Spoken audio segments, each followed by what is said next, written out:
Assalamualaikum warahmatullahi wabarakatuh. Salam Natani Ternak, tetap semangat dan optimis. Di channel ini yang bertujuan untuk membahas usaha-usaha di bidang pertanian dan peternakan. Jadi memberikan edukasi dan pengalaman-pengalaman agar menjadi pertimbangan dari teman-teman untuk memulai usaha di bidang pertanian dan peternakan. Untuk kali ini kita akan membahas tentang Wormectin. Nah, ini obat legenda untuk peternakan kelinci. Jadi untuk salah pahamnya atau tidak mengerti pemakaiannya itu banyak ya. Jadi kadang pemain lama pun tidak paham fungsi Wormectin sebenarnya. Taunya itu untuk obat gudik atau scabies. Jadi scabies atau gudik itu penyakit yang umum di kelinci. Jadi setiap peternak pasti akan menemui, tapi jangan panik, jangan putus asa, obatnya udah ada, gampang ya. Untuk yang kemarin saya udah bahas tentang pemakaiannya untuk gudik yang secara oles. Namun untuk kali ini saya akan fokus untuk membahas fungsi Wormectin yang sebenarnya. Jadi teman-teman bisa mengaplikasikan di kandangnya. Untuk yang pertama, memang obat Wormectin ini sebagai obat scabies atau gudik ya. Jadi pemakainya sebenarnya itu suntik, disuntik subkutan. Artinya subkutan itu di bawah kulit tapi di atas daging. Nah, itu perlu juga cara-cara atau cara-cara yang benar ya. Jadi teman-teman tidak kesulitan itu bagaimana sih untuk pemakaian Wormectin itu, cara nyuntiknya bagaimana. Jadi itu tadi ya, pemakaian itu subkutan di bawah kulit tapi di atas daging. Biasanya diaplikasikan itu di belakang kepala atau di leher tengkuk ya. Jadi kita cubit, kita suntik pakai ukuran suntikan 1 mili bisa, yang 3 mili juga bisa. Untuk dosis sendiri ya, untuk gudik ini sebenarnya pemakaiannya 0,02 per kilo berat badan kelinci. Jadi kelinci untuk bobot 2 kilo itu ya 0,04, untuk 3 kilo 0,06. Tapi yang sering salah untuk di peternak, pemakaiannya biasanya dosisnya itu terlalu besar, makanya lama-lama itu parasit lebih tahan, istilahnya kebal ya. Pemakaiannya terus tambah banyak, karena dari awal itu udah pemakaiannya itu yang salah pengaplikasian. Jadi untuk Wormectin sendiri itu dosisnya tadi ya 0,02 per kilo, bisa diulang lagi sekitar 2 minggu lah, karena obat ini bisa bertahan dalam tubuh itu 2 minggu. Tapi kalau untuk scabies atau gudik, saya lebih cenderung ke dioles ya. Oke, fungsi pertama itu ya. Jadi untuk fungsi kedua ini sebenarnya untuk obat cacingan ya. Worm itu kan dari kata cacing sebenarnya. Di Wormectin ini obat untuk parasit luar dan parasit dalam. Nah, ini untuk hewan-hewan lain juga, anjing, sapi, kucing, kambing bisa. Dosisnya tergantung berat badannya. Nah, ini untuk obat cacing itu jarang orang yang tahu. Hanya kalau kelinci cacingan itu bisa suntik Wormectin. Untuk tanda-tandanya cacingan biasanya itu makannya tetap rakus tapi kondisi kelincinya kurus. Jadi bisa kita coba suntik Wormectin. Untuk yang ketiga ini fungsinya memperlancar ASI. Nah, ini jarang-jarang peternak yang tahu kan ya.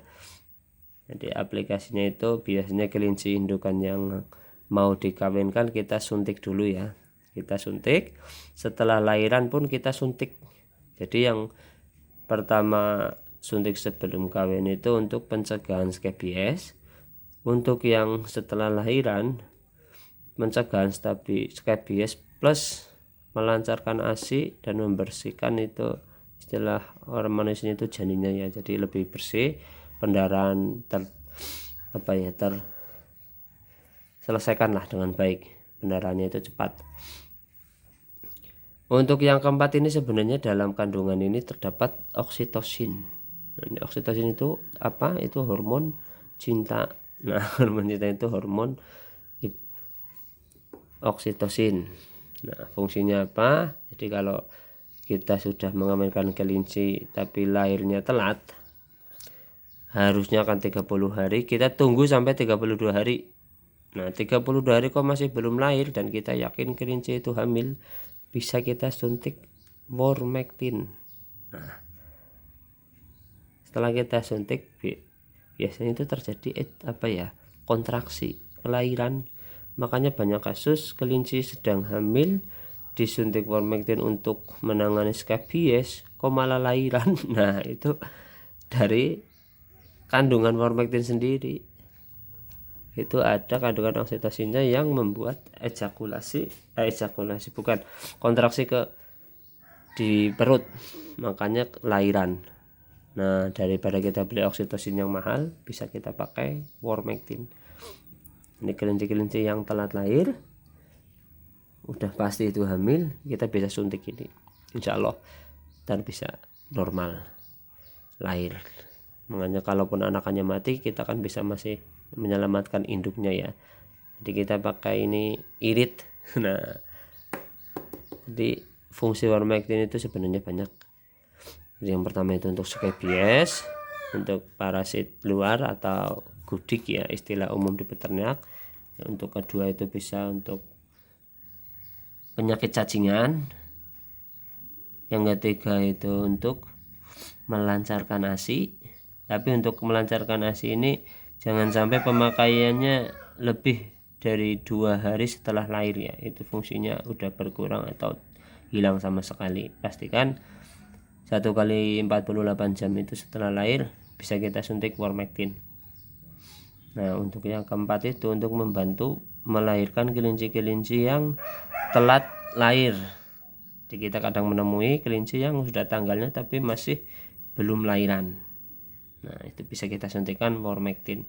Untuk dosisnya sama ya, jadi 0,02 per kilo. Tapi kalau untuk yang melahirkan bisa kita tambahkan dosisnya, bisa 0,04 atau 0,05 sekali suntik.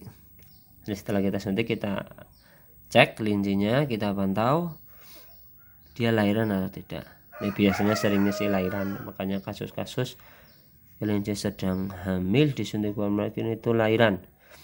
Kalau dari saya sendiri itu pertama ya yang harus dihindari nyuntik sedang masa hamil, apalagi udah hamil 15 hari ke atas, itu kita hindari. Kalau ada skabies bisa kita pakai oles. Nah, metode oles ke kelinci itu biasanya aman, walaupun terjilat di tempat saya itu aman, tidak ada masalah. Oke teman-teman, mungkin itu sedikit sharing-sharing dari saya tentang fungsi Vormectin. Jadi tidak hanya untuk gudik atau skabies ya, banyak sekali fungsinya. Jadi ini obat yang legend di kelinci dan murah. Nah, ini untuk kemasan 2 mili. Itu teman-teman bisa cari ke pet shop atau online shop juga bisa. Biasanya poultry shop juga menyediakan. Oke, terima kasih teman-teman. Jadi panjang dan lebarnya agar bisa menjadi edukasi atau pelajaran, obat ini yang harus disediakan di peternak ya. Jadi karena gudik itu tidak bisa dihindari, pasti ada saja. Oke, kurang lebihnya atau ada pertanyaan-pertanyaan sharing-sharing bisa lanjut ke komen di YouTube Natani Ternak atau bisa juga ke Facebook Fajarnat. Terima kasih. Wassalamualaikum warahmatullahi wabarakatuh. Salam Natani Ternak, tetap semangat dan optimis.